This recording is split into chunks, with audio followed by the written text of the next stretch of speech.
Okay, this is the last video I'm going to make about this because I see it's ruffling a lot of feathers. I have now made 3 videos about why I do not accept coffee dates, and I always get women in my comment section giving me a book report on why they're fine with it and it's okay with them. Listen, I don't give a shit that you want a coffee date because a coffee type restaurant is a public place, as if a restaurant is not a public place. I don't care that you feel like coffee is less of a commitment, as if steak and a loaded baked potato is you getting married to someone and you can't get up and walk the fuck away, just the same as if it was a cup of coffee. I don't give a damn if you buy me the most expensive lobster in a restaurant. If I'm not feeling it, I will get up and leave. But for some reason you feel like you will be handcuffed to this man if you go to a sit-down dinner, fine for you. I don't care that you think that if you do a coffee date, the man will not expect sex from you, as if men don't expect sex from women just for walking to their mailboxes in the morning. They're men.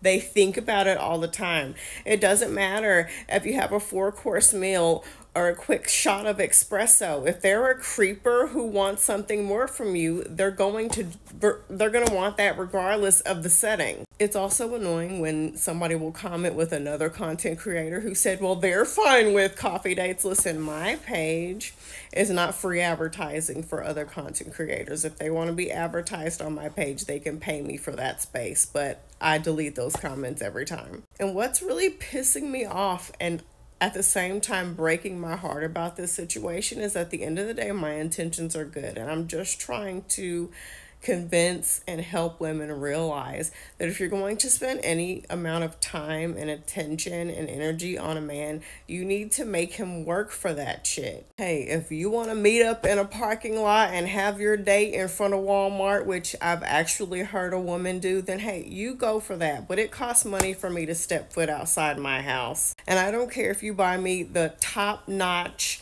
lobster at a 5-star restaurant. If I'm not feeling it and you're disrespectful, I feel no commitment, and I will still, just the same, get the fuck up and leave you there. And if you take me to an expensive restaurant and you expect me to sleep with you, I'm still gonna say no, because none of that shit matters. I'm not obligated to sleep with you just because you spent money on me. I don't care what you think about that situation. And I'm going to say this, and I'm going to touch your hand while you say this. For those of you who keep saying that a coffee shop is a public place, most restaurants are too.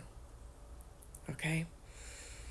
And as someone who has heard the horrific, tragic stories of women who have been murdered by men, these types of scary situations happen at all types of places, okay? A deranged psychopath is not going to take you to Dunkin' Donuts, look around and say, oh, well, I can't murder her here. It's Dunkin' Donuts, it's coffee. Instead of making excuses as to why accepting less is worth it and okay, why not think of reasons as to why you are worth the absolute best? Because it's really heartbreaking for me to say, hey, ladies, you are worth all the time, energy, and money. And to hear someone say, actually, no, I'm not. And here's some good reasons as to why. And they're never reasons that really make any sense. So, whatever.